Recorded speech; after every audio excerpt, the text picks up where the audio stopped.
Where would you rather live? Hinsdale, Illinois, or Lincoln Park in Chicago? Today we're going to take a look at that. Paul Gorney here from Chicago Luxury Living. I have a new video each week. Just hit below if you'd like to subscribe and get alerted that we have a new video each week. We'll look at living, housing, things for families, everything you need to know, and just reach out, text, email, call. People do all the time. If you have any questions, need help with anything at all, been here 30 years and can help with anything you need, have your back. So looking at these areas, I mean, they're very different areas, but I've run across quite a few people that are making this decision, especially right now. So Hinsdale is about, depending on traffic, about a 30, with no traffic, 25, 30 minutes to a 40, 45 minute drive, and heavier traffic to the Loop, which is the downtown area of Chicago. It's a suburb, and the homes are much larger. You get much more for your money. So let's take a look at it real quick.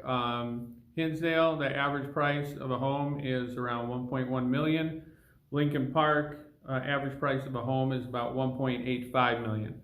So looking at that, you'd think, well, big difference. However, they both have homes, about 170 homes a year sell in each location that are over $1 million.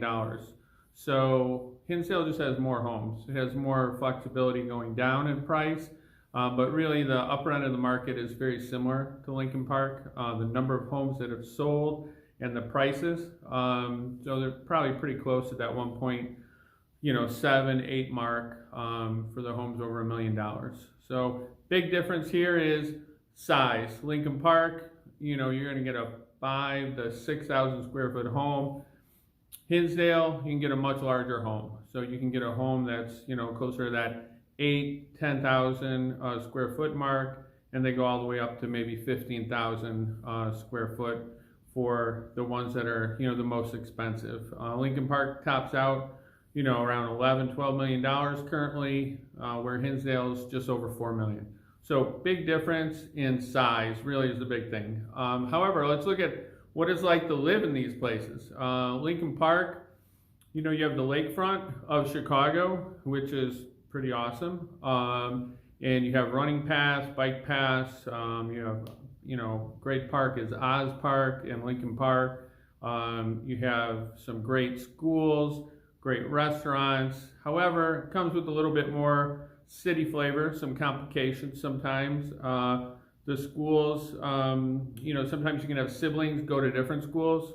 There's magnet schools that you have to test into. There's neighborhood schools. There's school boundaries. So, you can have friends that are going to different schools. And then you have private schools, like Francis Parker, Latin School, and a few others that are great. Very expensive, very costly schools. So that's a little bit more the Lincoln Park vibe. Tons and tons, endless supply of restaurants, shopping, Michigan Avenue. The Apple Store is, right on the border of Lincoln Park. So much to do, great city vibe. You have transportation with the L, the Metro train, but you go out to Hinsdale, and the huge plus is you're going to get the forest preserves, biking trails, hiking trails, running trails. There's a creek. They have a pool out in Hinsdale. The only pool you're getting in Chicago is if you belong to a club, but they have a pool out in Hinsdale. Great park district. It's much more cohesive and efficient and less stressful in a way. So these are some of the things that you got to look at. It's basically, do you want to drive, be committed to a 30 to 40 minute drive to get down into the city or not? And when you do drive down there, there's not really any streets that you can take. There's not like a lot of creative solutions. You're pretty much married to the expressway to get down there. So, if it's a rough time on a Friday night or a busy time for a Bulls game or a Bears game, could be pretty lengthy, tough to get down there. Where if you're in the city, you can hop an Uber, you can get on a train. I mean, if it's summer, you can ride your bike. So those are, you know, some pretty massive, massive differences. And that's pretty much why people, it's really like, do you want that, you know, really big square footage for less money, or do you want to be right in the heart of it all? But I will tell you that the quality of the build from the builders in each location is very high quality. Just Lincoln Park is very consistently expensive. I mean, pieces of land go for, you know, 1.2 to 1.5 million just for the land that the builder builds on.